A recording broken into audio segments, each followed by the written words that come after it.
வணக்கம். நான் பேசுறது காது கேட்குன்னு பாருங்க. பேசுறது கேட்குதுங்களாம்மா? வணக்கம். கேக்குதுங்க எப் கேக்குதுங்க ஐயா. சரி சரி. ஆ, எப்பொருள் யார் யார் கேட்பினும் அப்பொருள் மெய்ப்பொருள் காண்பது அறிவு. யார் சொன்னாலும் சொந்த மொழியை பயன்படுத்தி உண்மையை கண்டுபிடிக்கணும். அது எவ்வளவு பெரிய ரகசியமா இருந்தாலும், எவ்வளவு பெரிய மறைப்பொருளாக இருந்தாலும், எப்பொருள் எத்தன்மையாயினும் அப்பொருள் மெய்ப்பொருள் காண்பது அறிவு. இப்போ இப்போ நான் வந்து இந்த உண்மை பொய்யை பத்திலாம் நம்ம பேசிக்கிட்டு இருக்கோம். நம்மை காப்பாற்றிக் கொள்வதற்காக நாம பொய் சொல்லலாம். அதாவது இயற்கையாகவே வள்ளுவர் பல இடத்துல சொல்லுவாரு, பொய்மையும் வாய்மை இடத்தே புரை தீர்ந்த நன்மை பயக்கமெனின். அதாவது நன்மை பயக்கமானால் யாருக்கும் கெடுதல் வரக்கூடாது. அந்த பொய் என்பது யாருக்கும் கெடுதல் வராது இருக்குது பொய். அப்போ நான் உங்களை காப்பாற்றிக் கொள்வதற்காகவும் உங்களை ஆரோக்கியத்திற்காகவும் உள்ளத்தால் சொல்லாமல் வாயளவில் சொல்றது. இப்போ நான் வந்து நோன்புல இருக்கேன், நான் விரதத்தில் இருக்கிறேன், நான் ஒருத்தரை சந்திக்க போறேன். அவர் எதை சாப்பிட்டுட்டு இருக்காரு, அவர் மரியாதைக்கு வாங்க சாப்பிடலாம் அப்படின்னு சொல்றாரு. நான் என்ன சொல்றேன், இல்லை என்ன வயிறு நேரம் இப்பதான் சாப்பிட்டுட்டு வந்தேன், நான் நோன்பல் இருக்கிறேன், நான் இந்த ஆரோக்கியத்துக்கு இருக்கிறேன், அவருக்கு செலவு வைக்க கூடாதுங்கிறதுக்காக நான் சுயநலம் இல்லாமல் சொல்றேன். அது வந்து நான் சொல்லக்கூடிய ஒரு உதட்டளவில் சொல்லக்கூடிய பொய். உள்ளத்தால் பொய்யாது ஒழுகின், உள்ளத்தால் பொய்யாது ஒழுகின் உலகத்தார் உள்ளத்தில் இன்று முலன்னு சொல்லுவார். உலகத்தார் என்ன நினைப்பான்னு கேட்டீங்கன்னா, உள்ளத்துல போய் சொல்லக்கூடாது அப்படிம்பாரு. உள்ளத்தளவில் போய் சொல்லக்கூடாது. இப்போ உள்ளத்துல போய் உள்ளத்துல வந்து கபடம் வைக்கக்கூடாதுன்னு தான் அர்த்தம். நம்ம அப்படி செய்யல. ஆகையினால உங்களை நீங்கள் காப்பாற்றிக் கொள்ள வேண்டும்னா எல்லாத்துக்கும் புரிய வைக்க முடியாது. அது கொஞ்ச நாள் போக போக நீங்கள் ஆரோக்கியம்தான் முக்கியம், மற்ற சந்திப்பு அவங்க எல்லாரும் உணர்வாங்க. அது காலம் வரும். அது போராட்டம்.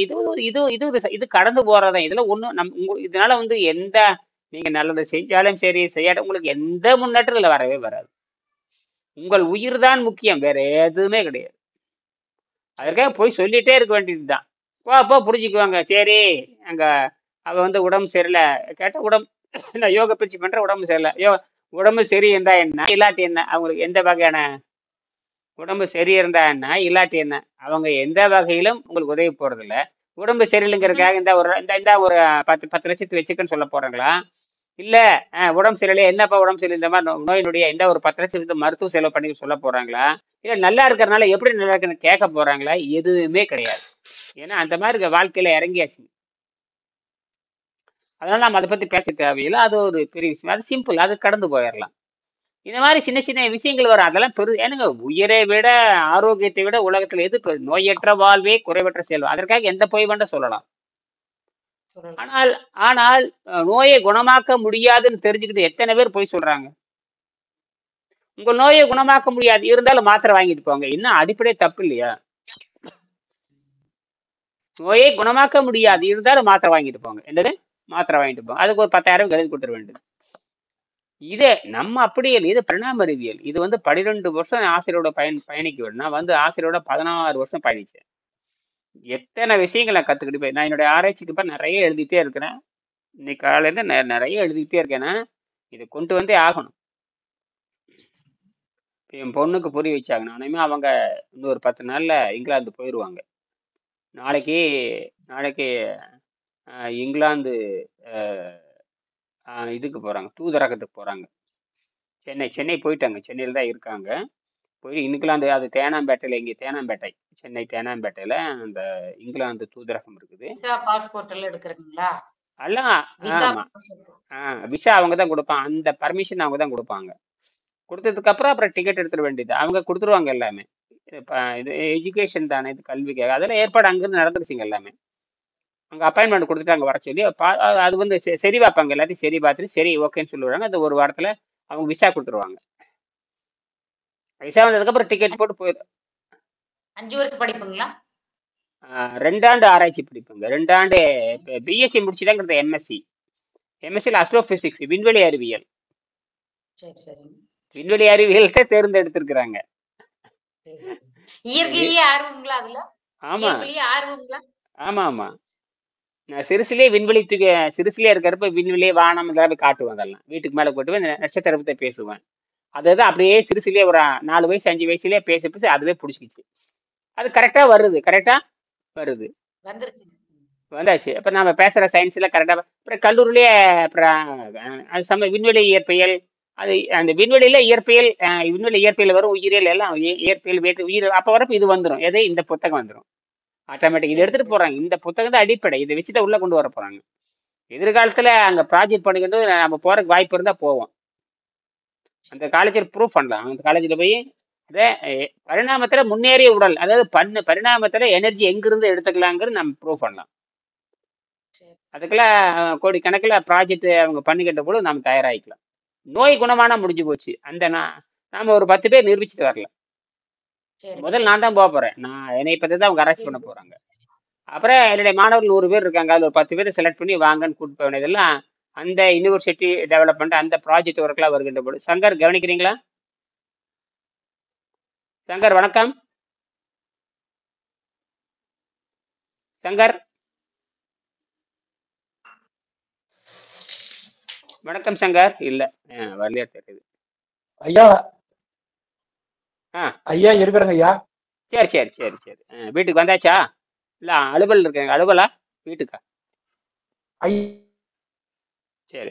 கேக்குதாங்க ஐயா? கேக்குது, விட்டு விட்டு எடுக்குது. ஐயா இருக்கிறேங்க.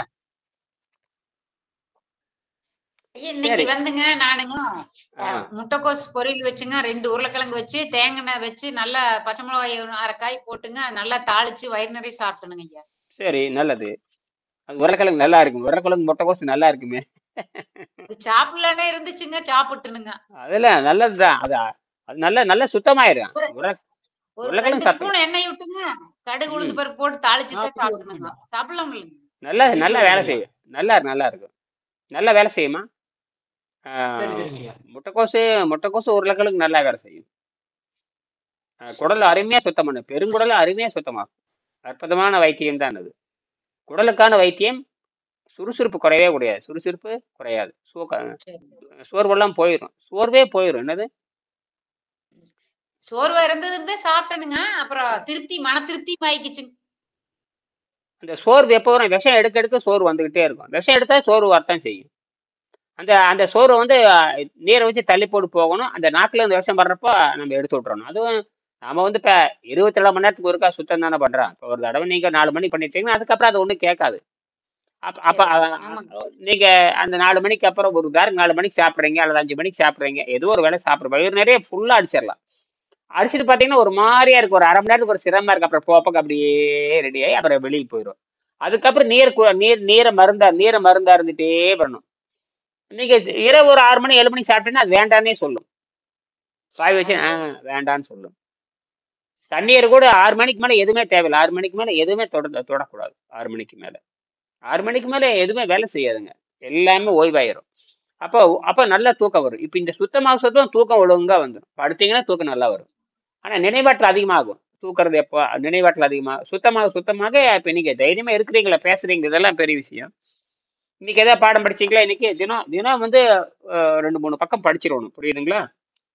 சரி. இப்ப நேற்று ஏதாவது எதில் விட்டோம்? அப்படி யாரும் வரலையா தெரியுது. சங்கர் அப்படி தொடங்குவோம். நம்ம பாடத்தை தொடங்கலாம்.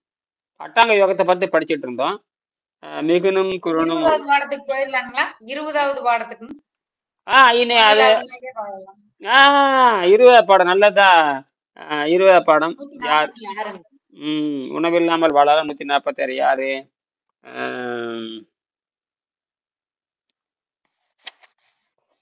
சரி சரி. அப்படியே நீங்க படிங்க பார்க்கலாம். 20வது பாடம் 146.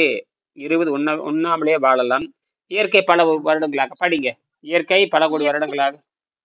இயற்கை பல கோடி வருடங்களுக்கு முன்னால் முதலில் ஒரே செல் தாவரங்களை கடலிலும் கடற்கரையிலும் உண்டாக்கியது. தொடு உணர்ச்சி என்ற ஓரறிவு மட்டுமே அதற்கு இருந்தது. ஈரறிவு 3 அறிவு என்று 5 5 வரை பெருகிய போது உயிரினம் ஒரு செல் தாவர நிலையிலிருந்து குட்டி போட்டு பால் கொடுக்கும் மிருகங்கள், குரங்குகள் என்று மேம்பாடு அடைந்தது. மனிதன் மட்டும் 6வது அறிவுடன் வாள் இல்லாமல் குரங்குகளிடமிருந்து தோன்றினான். பின்னர் அறிவின் அதிகமாக 6வது அறிவையும் கடந்து 7வது அறிவை எட்டி பிடிக்கும் யோகிகள் இயற்கையாகவே தோன்றினார்கள். முதலாவதாக டார்வினின் பரிணாம சித்தாந்தத்தின் வளர்ச்சியை மறுபடியும் சிந்தனை செய்து அது எந்த வழியில் பெருகும் என்று யோசனை செய்து பாருங்கள். மனிதன் தானும் நினைத்து வாழ்ந்து தன் சந்ததியும் பெருக்க வல்லவனாக இருப்பான். சக்தியை அண்ட வெளியிலிருந்து பெற்று ஒரு நடம்பாடும் செடியை போல வாழ்வான். தன்னை அழித்து வம்சத்தை ஒரு செல் தாவர நிலையில் பெருக்கிய இயற்கை தன்னை அழித்துக் கொள்ளாமலே மனிதன் தன் வம்சத்தை பெருக்கிக் கொள்ளும் நிலைக்கு உயர்ந்து நிற்கிறது. ம் இதுவே பரிபூரணமான யோக நிலை. சரி மிக உயர்ந்த புலன் ஆ ரைட் ரைட் ரைட். அப்ப நிறுத்தி இதை பத்தி பேசுங்க. இது என்ன புரிஞ்சுக்கிறீங்க? இப்ப 3 பத்தி 4 பத்தி படிச்சிருக்கிறீங்க, என்ன புரிஞ்சிருக்கிறீங்க? சரி. முதல்ல கடல்ல இருந்து ஒரு செல் தாவரமா தோன்றுச்சுங்க ஐயா. ம் ஒரு செல் உயிரினமா தோன்றுச்சுங்க பாக்டீரியாவுங்க. அப்ப ம் தொடு உணர்ச்சி மட்டும் அதுக்கு இருந்ததுங்க. ம் அப்புறம் அடுத்து தாவரமா வந்துச்சுங்க. ம் 2வது 3வது அறிவை தொட்டுதுங்க. அப்ப பால் குடிக்கிற குட்டி போடுற பருவத்துக்கு வந்துச்சுங்க. ம் ம் அப்புறம் விலங்குகள் வரைக்கும் வந்துச்சுங்க. ம் அப்புறம் அதையும் கடந்து 5ஆம் நிலைக்கு போகும்போது மனித நிலைக்கு வந்ததுங்க.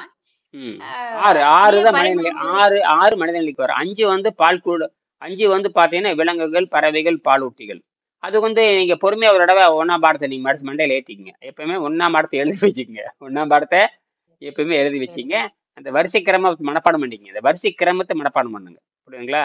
ஒண்ணுங்கிறது ஓரறிவு, ஈரறிவு, மூன்றறிவு. ஒண்ணுங்கிறது தொடு அறிவு, 2ங்கிறது வந்து தொடு அறிவும் நகருகின்ற அறிவும், 3ங்கிறது தொடு அறிவு நகருகின்ற அறிவு காணுகின்ற அறிவு, 4ங்கிறது தொடு அறிவு நகருகின்ற அறிவு காணுகின்ற அறிவு முகர்ந்து பார்க்கிற அறிவு, 5ங்கிறது தொடு அறிவு தொடு அறிவு நகருகின்ற அறிவு காணுகின்ற அறிவு அறிவு நுகருகின்ற அறிவு வாய் ருசி என்ற அறிவு. இந்த 5மே அப்படி வரிசையா மனப்பாடம் பண்ணிக்கணும். இதுதான் சயின்ஸ். இதை மாற்றவே முடியாது. இது சரி. இவ்வளவு பெரிய கண்டுபிடிப்பு. இதெல்லாம் யாரும் சொல்றது இல்லை. அப்போ யாரும் சொல்றது இல்லைன்னா அது அவங்களுக்கு தேவையில்லைன்னா ஆராய்ச்சியாளர் என்பது பேர். ஆக நீங்க போறது அத்தனையுமே ஆராய்ச்சி இல்லாத முண்டங்கள்கிட்ட போயிருக்கிறீங்க. என்னது? ஆமாமா. நான் ஆனா சொல்லித்தான் தொல்காப்பியத்துல இதெல்லாம் வருதுன்னு அதெல்லாம் சொன்னாங்க போன பக்கமெல்லாம். ஆனா அது இருந்தாலும் வேற. இந்த மாதிரி சொல்லி தொல்காப்பியத்துக்கு இதுக்கு சம்பந்தம் கிடையாது. தொல்காப்பியத்துக்கும் இதுக்கு சம்பந்தம் இல்லை. தொல்காப்பிய ஓரறிவு, ஈரறிவு சொல்லி கொடுத்தாங்க ஐயா. இருந்தாலும் இந்த மாதிரி எல்லாம் இல்லைங்க. தொட்டுட்டு போயிட்டாங்க. அதெல்லாம் சொல்லித்தான் தந்தாங்க. அப்படி தொல்காப்பியமே அரைகுறைதான். தொல்காப்பியம் அரைகுறை தான். அவ்வளவுதான் அந்த காலத்துல இருந்தாரு. அவர் தொடு உணர்ச்சி மட்டும் சொல்லிட்டாரு. 2வது அறிவு தப்பு, 3வது அறிவும் தப்பு, சரி சரி 4ம் தப்பு, 5ம் தப்பு. 6ங்கிறது பகுத்தறிவு, 7ங்கிறது யோகியாக ஆறுதல். புரியுதுங்களா? அந்த யோகிங்கிறது மனமும் அந்த யோகிங்கிறது தெரியுமா? அண்டை வெளியோட தொடர்பு வைத்துக் கொண்டு அண்டை வெளியோட தொடர்பு இனப்பெருக்கம் செய்வதை விட நீடித்து வாழ்தல்னு அர்த்தம் 7ங்கிறது. இதுதான் சரி. பரிணாம அறிவியல் கண்டுபிடிப்பு. ஆகினால இதெல்லாம் சொல்லி தருது. இதெல்லாம் இதெல்லாம் சொல்லி தொல்காப்பியத்தில் வேளாண் தொழிலையும் தர முடியாது. தொல்காப்பியத்தில் இது இல்ல. அவ்வளவுதான். சரி தொல்காப்பியத்தில் சரி ஓரறிவு மட்டும் தான் கரெக்டா சொல்லியிருக்கு. தொடுகின்ற அறிவு மட்டும் சரியா இருக்கு. மத்த 2, 3, 4, 5, 6, 7 தப்பு. புரியுதா? பூடாகி பூடாகின்னு அது மாணிக்கவாச பெருமான் அருளியது அது அது அதுதான் சரி, நான் அது சரியா வருது. அது வந்து சரி. முதல்ல புல்லுல தான் தோன்றுச்சுங்கிறது. இந்த தொடு நிறுவத புல்லு, அதாவது தொல்காப்பியர் சொல்றது கரெக்ட் தான். அந்த முதல் அறிவு மட்டும் சரி. அதற்கப்புறம் அந்த சரி சரி வரிசை கிரம தப்பு. வரிசை கிரமம் தப்பா இருக்கு. வரிசை கிரமம் சரிங்க தப்புங்க. மிகப்பெரிய அப்புறம் நான் பின்னாடிதான் ஒழுங்கு பண்ணணும். எப்பயுமே எப்பொருள் இங்க திருவள்ளுவர் எடுத்துக்கணும். எப்பொருள் யார் எதுவுமே இறுதியானது நல்லதா. இப்ப நான் சொல்றது இறுதியோ வெங்கட சொல்றது இறுதியானதா. நீங்க தான் திருத்தி மேல கொண்டு போகணும். திருத்தி சரி எப்பேற்பட்ட அறிவாளிகளும் தவறு செய்வார்கள். எப்பேற்பட்ட அறிவாளிகளும் ஒப்பிட்டு பார்க்கணுங்க. அதுக்கு ஆஹ் அதுக்கு அறிவு விளங்கினாத்தானே ஒப்பிட்டு பார்க்கலாங்க. நீங்க என்ன பண்ணிருக்கீங்க? எவனோ சொல்ல வச்சுட்டு அப்படியே போயிட்டீங்க. அதுதான் தப்பு. ஆமாங்க ஆமாங்க. ஒப்பிட்டு பார்த்து சொன்னதை எழுதணும். கேட்டுட்டு சொன்னதை ஒப்பிட்டு கேட்டுட்டு சொல்லி தந்ததை வச்சுங்க. வேற என்ன இங்க விளங்கியா கிடக்குதுங்க. அதுதான். அதனாலதான் அதனாலதான் உங்க நோய் குணமாக்க முடியல. ஆஹா, இல்லைங்க. எல்லாரும் ஏன் சேலஞ்சு பண்ணல? நோய் குணமாகுன்னு சேலஞ்சு பண்ணல யாருமே. அடிப்படை அதாவது பசியை கட்டுப்படுத்தவும் தெரியாது, உணவை தள்ளி போடுறதுக்கும் தெரியாது. காலையில் அது என்ன காலையில் தின்னுக்கும் மத்தியானம் தின்னுக்கு ராத்திரி 7 வேளை திங்க வேண்டியது. திங்கிறது ஆகி போச்சு. ஒரு 3 வேளை எதுக்கு? 7 வேளை கூட திங்கலாமே. அதுக்கு மேல சாப்பிட்டா இங்க ஜீரணமாகாது இல்லைங்க ஐயா. சும்மா அளவான இன்பம் துய்த்திலும் அளவுதானே அப்படின்ட்டு போயிருவாங்க. என்ன கதை விட்டுருக்கானுங்க பாரு. அது இருக்கட்டும். எந்த இன்பம் அப்ப அப்ப அப்ப துன்பத்தை எப்ப அனுபவிக்கிறது? அது சரி. வேண்டுதல் வேண்டாம அதாவது என்ன சொல்றாரு வள்ளுவர் வந்து, இன்பம் விளையான் இன்பத்தை விரும்ப மாட்டான், வினை விளைவான். வள்ளுவர் எழுதுவார். இன்பத்தை விரும்ப மாட்டான், வினை மற்றும் செய்வான். சமுதாயத்தில் அக்கறை இருக்கிறவன் இன்பத்தை விரும்ப மாட்டான்னு எழுதுறாரு. நீ இன்பத்தை பத்தி பேசுறீங்க? இப்ப ஒரு குறள் வந்துருச்சு பாருங்க. சரி. எழுதுற வள்ளுவர், இன்பம் விளையான் விளையனா அதை நாட மாட்டான். வினை விளைவான், செயல் மட்டும்தான் செய்வான். யாரு? சமுதாய அக்கறை இருக்கிறவன் செயல் மட்டும்தான் விரும்பணும். இன்பம் விளையான்னு எழுதுறது. இன்ப கைதூன் அவர் மாலை அவருக்கு எழுதுவார். அதாவது சமுதாய அக்கறை இருக்கிறவன் வந்து இன்பத்தை விளைய மாட்டான், சமுதாயத்துக்காக விளைச்சலை மட்டும் கொடுப்பான். அவன் எதை எதிர்பார்க்கும்? இன்பம் விளையான் வினை விளைவான். அப்புறம் இன்பம் விளையான் வினை விளைவான். கைது செய்துவும் மாலை அவர்க்கு. அதாவது வினை மட்டுமே செய்யக்கூடிய அந்த ஒரு ஆற்றலை மாலையாக வைத்திருப்பான். மாலைன்னா ஒரு கௌரவம் மாதிரி, ஒரு பட்டம். மாலைன்னா மாலை போடுறாங்களே, மாலை போட்டா ஒரு மரியாதை செய்யறோம்ல, அந்த மாதிரி வினை செய்கின்ற வேலையை மாலையாக வைத்திருப்பான். யாரு? சமுதாயத்து அக்கறை இருக்கிறவன். சமுதாயத்து அக்கறை இருக்கும் எதை விரும்ப மாட்டான்? இன்பம் விளைய மாட்டான். இன்பத்தை பத்தி பேசிட்டு இருக்கிறீங்க. எல்லாம் தப்பு, எல்லாமே தப்புதானுங்க. அதாவது இன்னொன்னு சொல்லுவாரு, சமுதாயத்துக்கு சேவை செய்யணும்னா கேவலம் வருங்கிறாரு. சரி, முதல்ல உங்களுக்கு செய்யறதுக்கு கேவலம் வரும். சமுதாயத்துக்கு சேவை செய்யறது கேவலம் உண்டாகு. இப்ப இன்னைக்கு உங்களை இங்க காப்பாத்திக்கிறதுக்கே கேவலம் உண்டாகு. எத்தனை பொய் சொல்ல வேண்டியது? ஆமா, அது நீங்க இந்த பெண் ஆணுங்கிற பேதம் இல்லை, எல்லாத்துக்கும் இந்த பிரச்சனை இருக்குது. இப்ப ஆணா இருந்தாலும் அவன் சந்திச்சாகணும், பிரச்சனை சந்திச்சாகணும். இப்ப ஆண்கள் எத்தனை பேர் இருக்கிறாங்க, தடுமாறுறாங்களே இல்லையா? சண்முகம் மாட்டிட்டு முடிக்கிறாரு, வெங்கடேசல மாட்டிட்டு முடிக்கிறாரு. இதுல முழுமையா தப்பிச்சு போற, முழுமையா பிரச்சனை எல்லாம் இருக்குன்னு யாருன்னு கேட்டீங்கன்னா, இவரு கம்பம் மணிமாறனுமே கம்பம் திரிமாறனுமே இவரு மதுரை சுந்தரம் தான் எந்த பிரச்சனையெல்லாம் போயிட்டு இருக்கிறாங்க. இந்த பிரச்சனை இல்லாம பொழைக்க தெரியாதவன்னு சொல்லுவாங்க. உடம்ப சுத்தமாமா, அதாமா, இதாமா, யோகியாமா, பரிணாமாமா, வேலைக்கானாம என்ன பொழைக்கிறாம்பாங்க எல்லாருமே பொதுவா. அதெல்லாம் கடந்து போலாங்க, நம்மளுக்கு தெரியும் இல்லைங்க, நம்ம மேன்மை அடையணுங்க. அதெல்லாம் காதுலயே போட்டுக்க வேண்டியது இல்லைங்க, யாரோ பேசிட்டாங்க அவங்களுக்கு.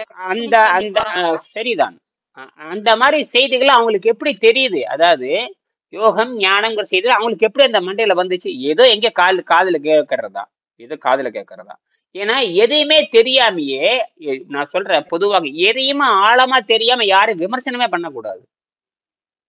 ஒன்றை பத்தி ஆழமா தெரியாம விமர்சனம், அதுதான் வந்து சாதாரண மக்கள் இருக்கிறாங்களே, எதுவுமே அறகுறை, எதுவுமே தெரியாம விமர்சனம் பண்ணுவாங்க. என்னது அறகுறை தான், அதை விட மோசங்க. அவங்களுக்கு என்ன தெரியும்? அதாவது அந்த குருட்டு முண்டங்கள் சொல்றான் பாருங்க, குருட்டு முண்டங்கள். அதாவது வள்ளுவர் சொல்லுவாரு, எதையும் போற வழியில் ஏதாவது கேட்பாங்க, எல்லாம் தெரிஞ்ச மாதிரி பேசிட்டு இருப்பாங்க. இந்த மாதிரி 199 பேர் இருப்பாங்க. அவங்க அதுக்காக போக மாட்டாங்க, போற வழியில் யாரும் 2 பேர் பேசிட்டு இருப்பாங்க, அதை காதுல கேட்டுக்கிறது. இங்க யாரும் 2 பேர் அதை காதுல கேட்டுக்கிட்டு இவங்க அறிவாளி மாதிரி நம்மகிட்ட வந்து பேசிட்டு இருப்பாங்க. எதுவுமே இதுக்கு பேர் நுனிப்புல் மேதன், நுனிப்புல்.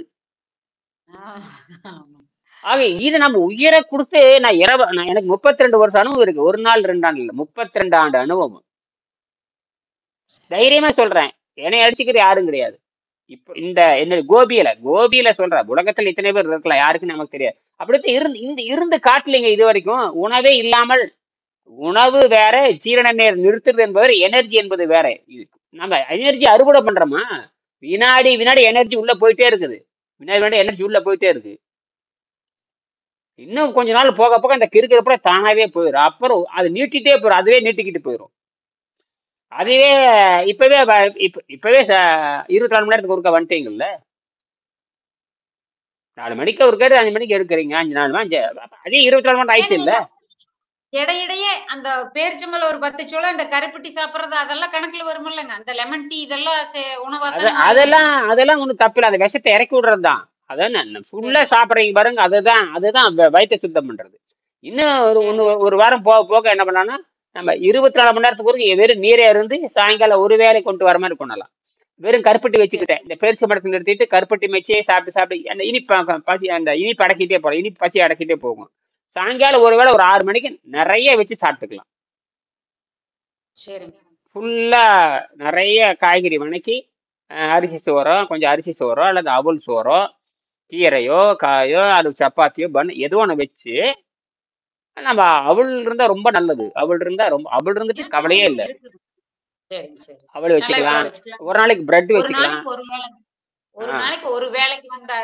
ஆமா, அந்த ஒரு வேலையை சாப்பிட்டு அதை அது அடுத்த நாள் காலையில தானாவே வெளியே போயிடும், சுத்தமா வெளியே போயிடும். அந்த அளவுக்கு வயிறு நிறைய சாப்பிட்டு வெளியே எடுக்கணும், அந்த எடுத்துட்டே வரணும். அது வந்துடும். இதே சொல்லியிருக்கிறார் அவர். உங்கள் சௌகரியம் போல இதை நீட்டிக் கொள்ளுங்கள், ஒரு நாள் முழு பட்டினி இல்லை. எப்ப முழு பட்டினி போட்டு பாக்குறோம்னா எல்லா நோயும் நீங்க பெற்ற பிறகு நீங்க எனக்கு பேட்டி கொடுக்கணும், எனக்கு எந்த நோயும் இல்லை, உடல் எடை குறையல அப்படின்னு. இப்ப எல்லாத்துக்கு இடையில பார்த்தீங்கன்னா உடல் எடை குறையாம வந்துட்டு இருக்குது. திருமணத்துல நீ அவ்வளவுதான். அவரு வந்து தண்ணியிலே ஓட்டுட்டு தண்ணி ஜூஸ் அப்படி போட்டு பழகம். அதுக்கெல்லாம் ட்ரைனிங் நான் கொடுப்பேன். ஜூஸ்ல மட்டும் போடுற மாதிரிலாம் இருக்கு. அது ஒரு நாள் போட்டு பார்க்கணும், காத்துல ஒரு நாள் போட்டு பார்க்கணும், உடல் எடை குறைதான்னு பார்க்கணும். அப்ப அப்புறம் 2 நாள் தண்ணியில போட்டு பார்க்கணும், நாக்கு கசப்படுறதான்னு பார்க்கணும். கசப்பு வரப்ப டக்குன்னு முட்டைக்கோஸ் கீரையை போட்டு உப்பு எல்லாம் போட்டு சாப்பிட்டு பழகணும். அப்படி கடைசியில இந்த சுவையே மறந்துடுறது. அப்படியே கொண்டு போக உடம்பு இயங்க ஆரம்பிச்சிடும். ஏன்னா சுவையெல்லாம் வந்து சுவைக்கு மற்ற எதுக்கும் இலக்கு கிடையாது, குறிக்கோள். நம்மளுக்கு குறிக்கோள் வந்து மற்ற கோள்களுக்கு போய் குடியேறத நம்ம குறிக்கோள். நாளைய தலைமுறைக்காக நம்ம இன்று வாழ்ந்து காட்டுகிறோம். நாளைய தலைமுறைக்காக இன்று வாழ்ந்து காட்டுறோம். அதுதான் இந்த அட்டை பக்கத்தோட பின்பக்கம். அதை அடிக்கடி படிச்சுக்கணும். சரியா? சரி. இப்ப அடுத்தது அப்போ மனிதன் மட்டும். சரி, அடுத்தது முதலாவதாக டார்வின் பரிணாமம் படிங்க. மிக உயர்ந்த புலன் இன்பத்தை யோகிகளால் தூய்க்க முடியும். இதற்கு காமசாஸ்திரம் எழுதி உலக புகழ்பெற்ற வாத்சாயன மகரிஷியை எடுத்துக்காட்டு. சுருக்கமாக சொன்னால் இயற்கையை அதன் வழியிலேயே விட்டு விடுவது யோகம். நாம் செயற்கையால் அதை தடுத்து நிறுத்தாமல் இருந்தாலே போதுமானது. எல்லாரும் என்ன பண்ணிட்டு இருக்காங்க? எல்லாருமே செயற்கையா தான் தடுக்கிறாங்க எல்லாருமே. அப்ப நோக்கமே இதுக்கு நோக்கம் இருக்கிறனால, இப்ப நோக்கம் இல்லாதனால உங்களுக்கு குறுக்கால வர்றது. இப்ப இயற்கை உணவுக்கு நோக்கம் கிடையாது, வைத்தியத்துக்கு நோக்கம் கிடையாது. வாழ்ந்து என்ன பண்ண போறீங்க? நல்லா என்ன பண்ண போறீங்க? கேள்வியே இல்லையே. ஒரு நோயை குணமாக்க முடியாது, நோய் நிலைக்கு என்ன பண்ண போறீங்க? எத்தனை நாளுக்கு வாழ போறீங்க? எந்த கேள்வியுமே இல்லையே. கேள்விக்கு பதில் சொல்லணும். நோக்கம் இல்லைங்க. விலங்கு மாதிரி வந்தோம், பிறந்தோம், வாழ்ந்தோம், குட்டி போட்டோம், மறுபடியும் இறந்தோம், அவ்வளவுதானுங்க.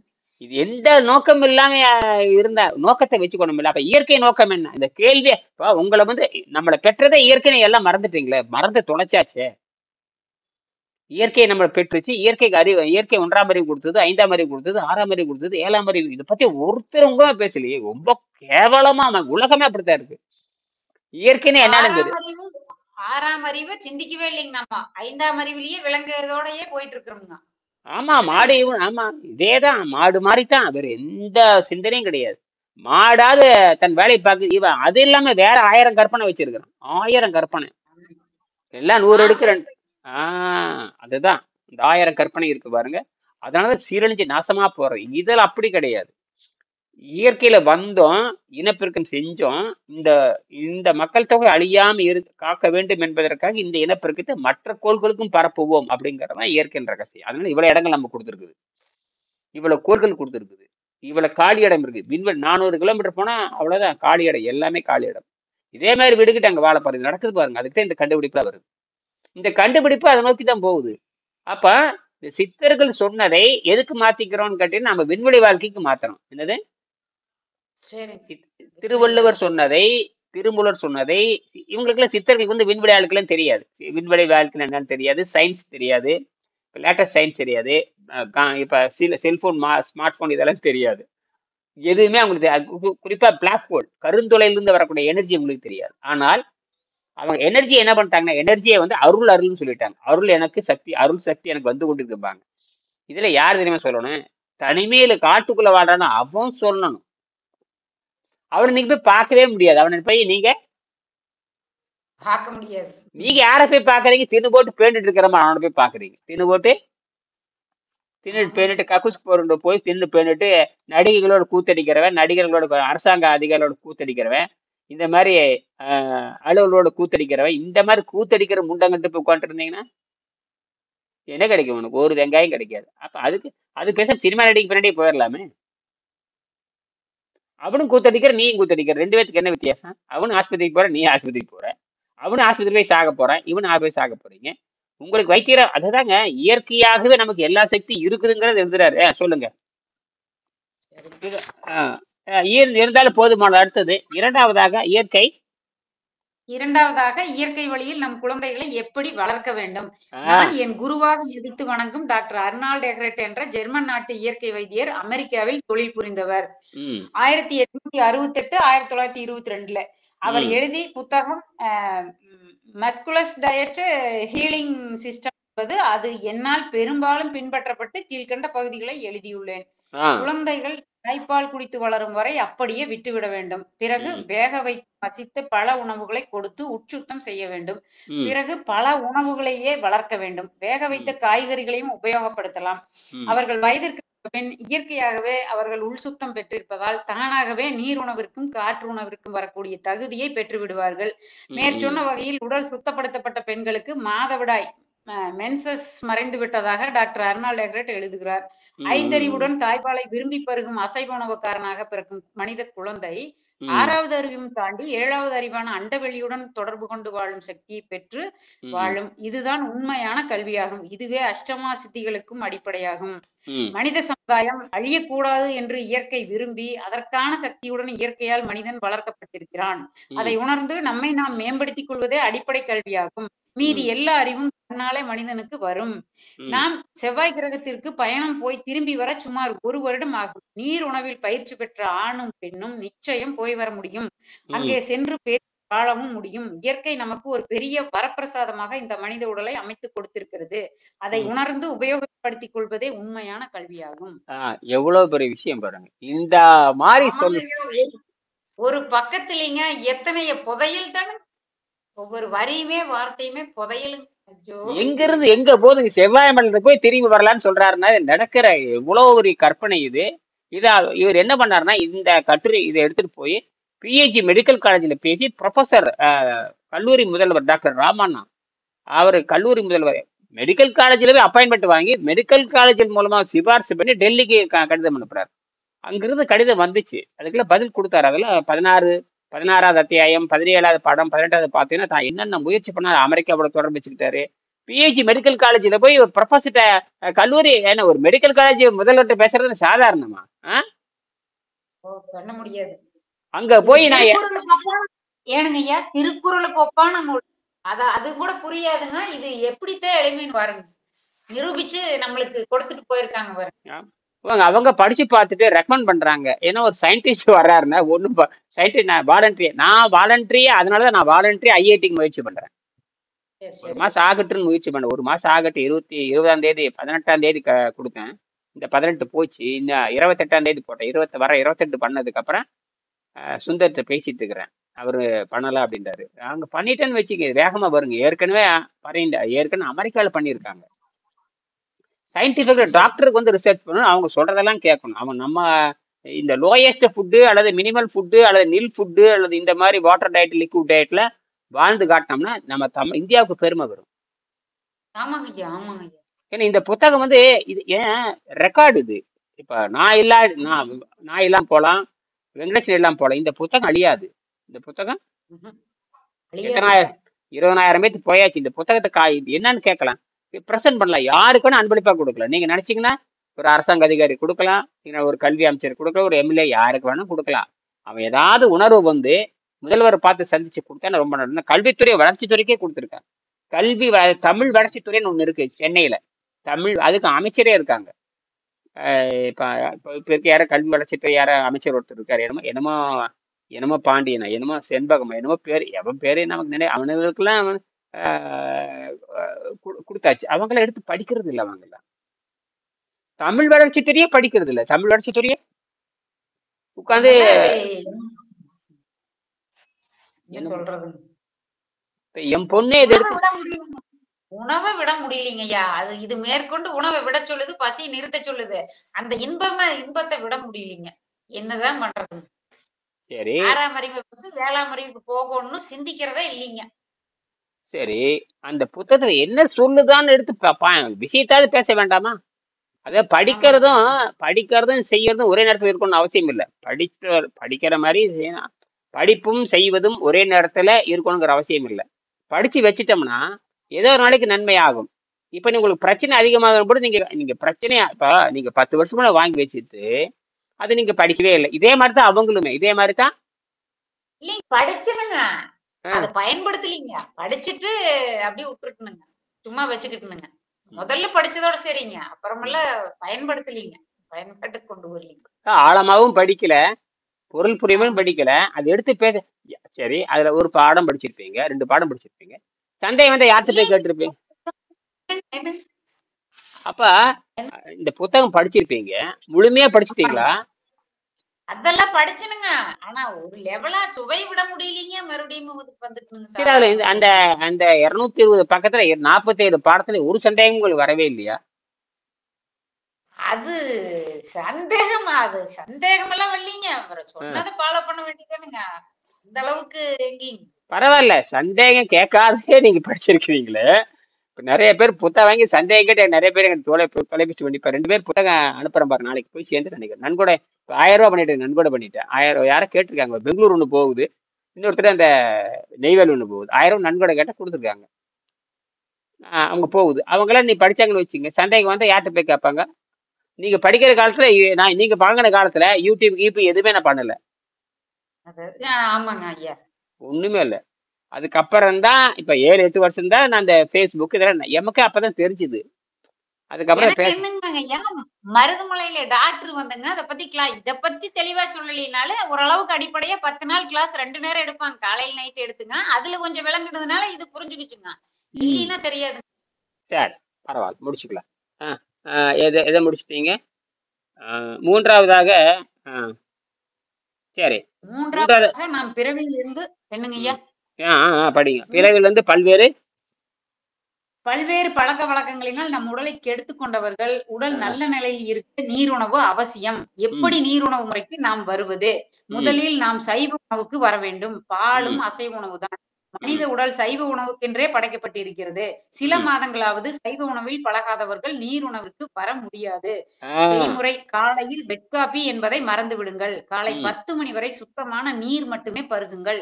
9 மணி அளவில் தனிப்பட்ட துர்நாற்றத்துடன் சிறுநீர் பிரிவதை முதல் நாளே உணர்வீர்கள்.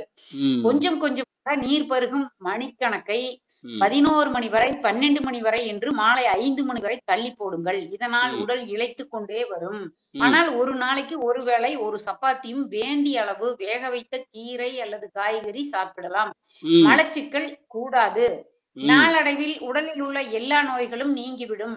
உடலில் உள்ள பழைய மருந்துகள் வெளியே வருவதை நீங்கள் உணரலாம். இந்த நீர் வைத்தியம் மட்டுமே இதை செய்ய வல்லது. உடலில் உள்ள பழைய மருந்துகளை வேறு மருந்து கொடுத்து வெளியில் எடுக்கவே முடியாது. ஓர் எல்லையில் உங்கள் உடல் எடை குறைந்து நின்றுவிடும். அப்புறம் எத்தனை நாள் முழு பட்டினி இருந்தாலும் எடை குறையாது. உங்கள் உடல் முழு சுத்தம் அடைந்து விட்டது என்று பொருள். அதுக்கு சாட்சி நான். ஆமாங்க ஐயா, ஆமாங்க. இடைவெளி குறையாதுங்கிறத சாட்சி.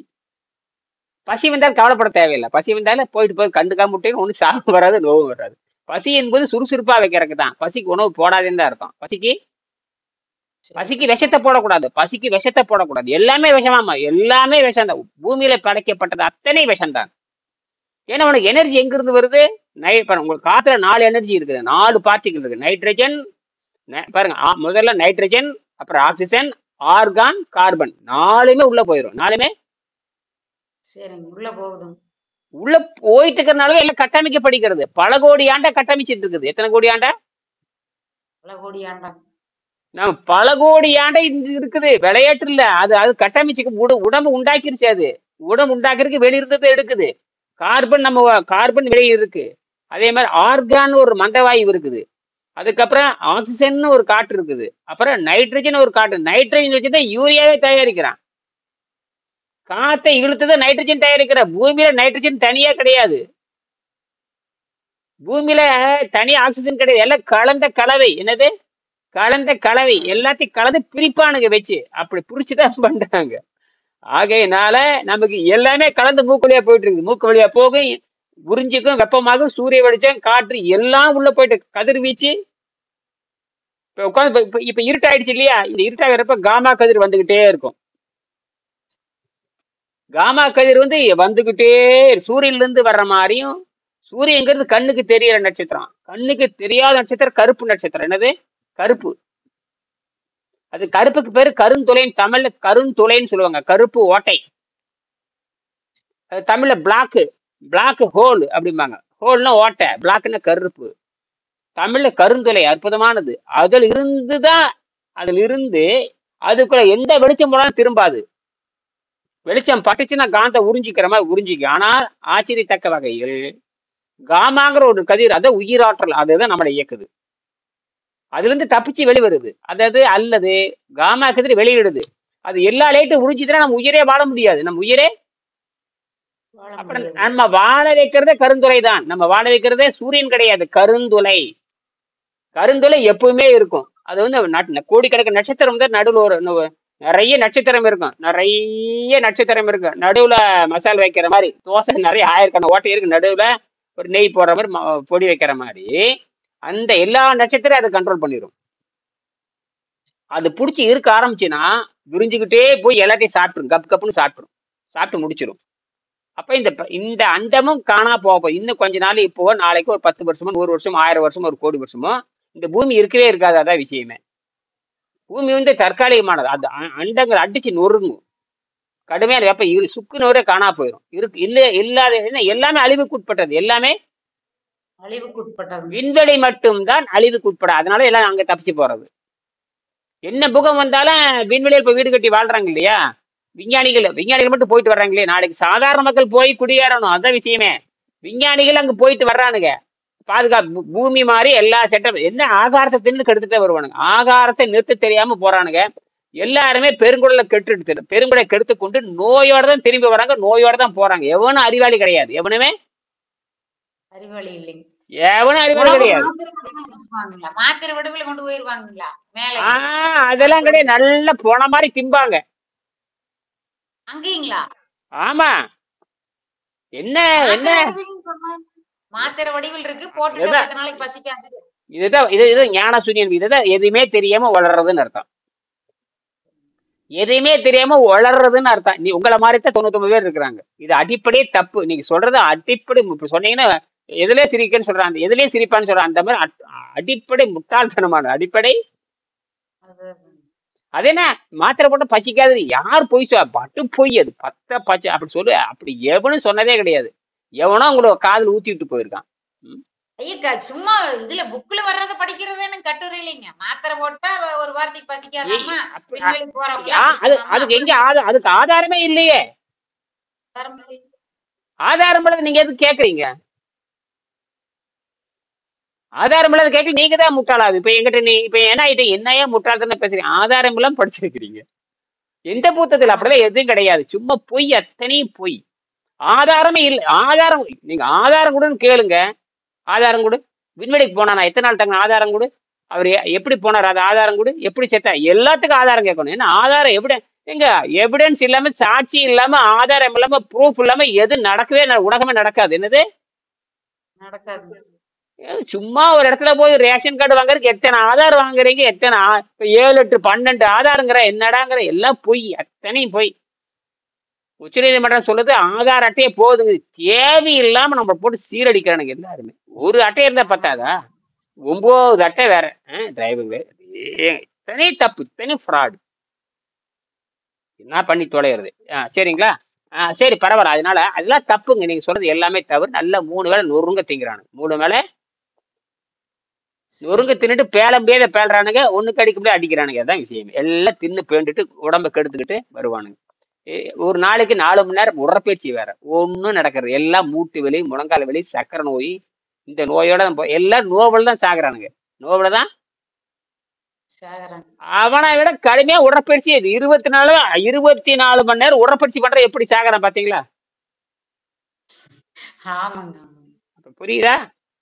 உடற்பயிற்சியும் தப்பு, திங்கிறதும் தப்பு.